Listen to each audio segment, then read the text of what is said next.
মন্ত্রী উদয়ন গুহকে রায়গঞ্জ মিউনিসিপ্যালিটি থেকে প্রপোজাল বানিয়ে ওনাকে আমরা দিয়েছি। হ্যাঁ, খুব শীঘ্রই রায়গঞ্জের ড্রেনেজ সিস্টেমটারও কাজ চালু হবে। আর রায়গঞ্জে আরেকটি মেন প্রবলেম রয়েছে, সেটা হচ্ছে যানজটমুক্ত রায়গঞ্জ করতে হবে। যারা আমাদের হকাররা ফুটপাত দখল করে আছেন তাদের পুনর্বাসন করে রায়গঞ্জ বাস স্ট্যান্ডে ওনাদেরকে স্থানান্তর করতে হবে। আর রায়গঞ্জ বাস স্ট্যান্ড থেকে শহরের কেন্দ্র থেকে সরিয়ে এনএচের দিকে করলে পরে রায়গঞ্জের যানজটমুক্ত হবে আর হকারদেরও পুনর্বাসন হবে। এই তিনটি কাজ আমাদের প্রাথমিকতা রয়েছে, যেটা আমরা খুব শীঘ্রই এই 1 বছরের মধ্যে এই কাজটাই আমি করব।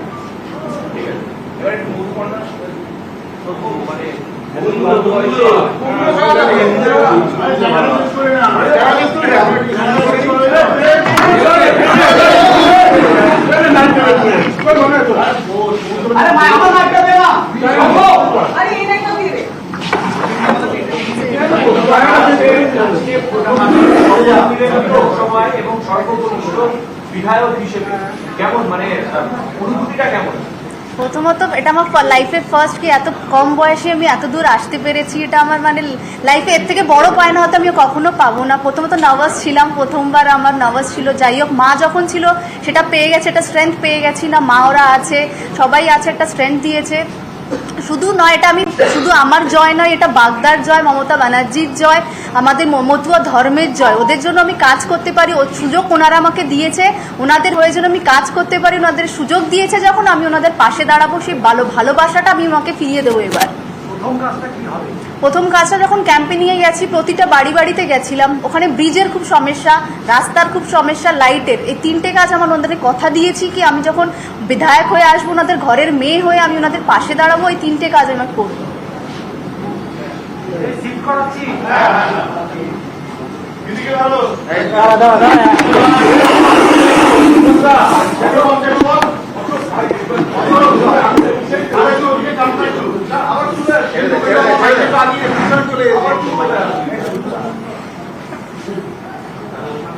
কি বলবেন আজকে, মানে শপথ এবং আগে আপনি অন্য দলে ছিলেন, সেই দল থেকে এই বিধানসভায়, তারপরে আজকে শাসক দলে, একটা অন্যরকম এবং নতুন অনুভূতি, অবশ্যই ভালো লাগার এবং কৃতজ্ঞতার অনুভূতি জানাই। আমি প্রথমেই দলনেত্রী মমতা ব্যানার্জি এবং আমাদের সর্বভারতীয় সাধারণ সম্পাদক অভিষেক ব্যানার্জি, সমস্ত নেতৃত্ব কর্মী সমর্থক, বিশেষ করে রানাঘাট লোকসভা, রানাঘাট দক্ষিণবাসীকে আমার তরফ থেকে কৃতজ্ঞতা, অভিনন্দন, ভালোবাসা ছোটদেরকে জানাই।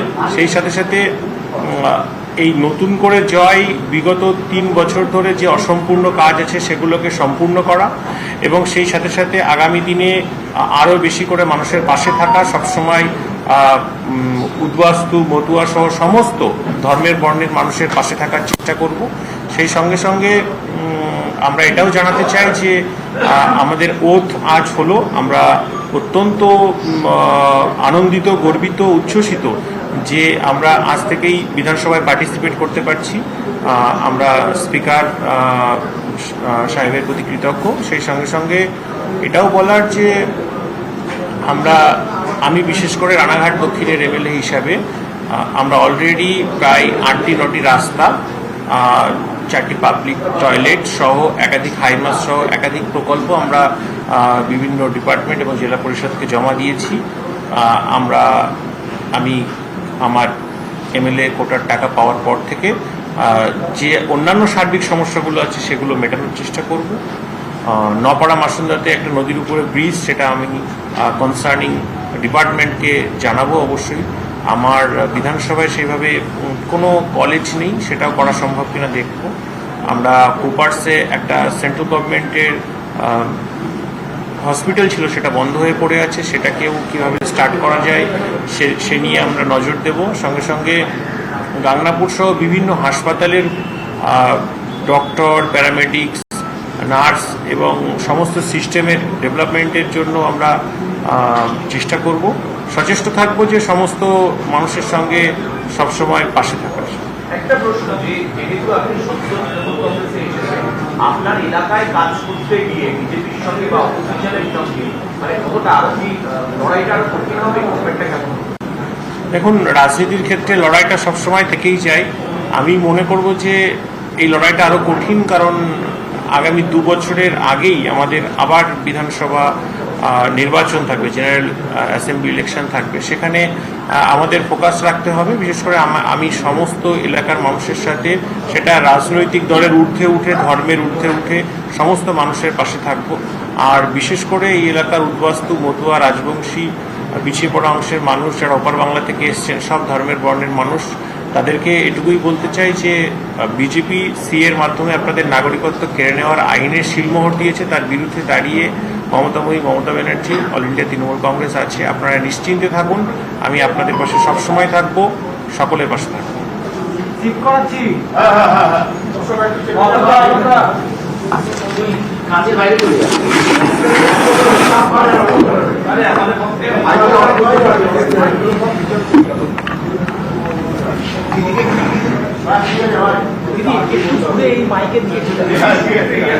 একটু জাস্ট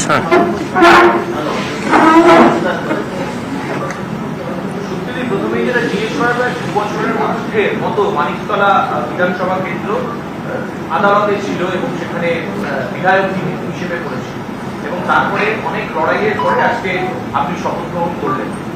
কি বলবেন, মানে শপথের পরে এই সিট সম্পর্কে?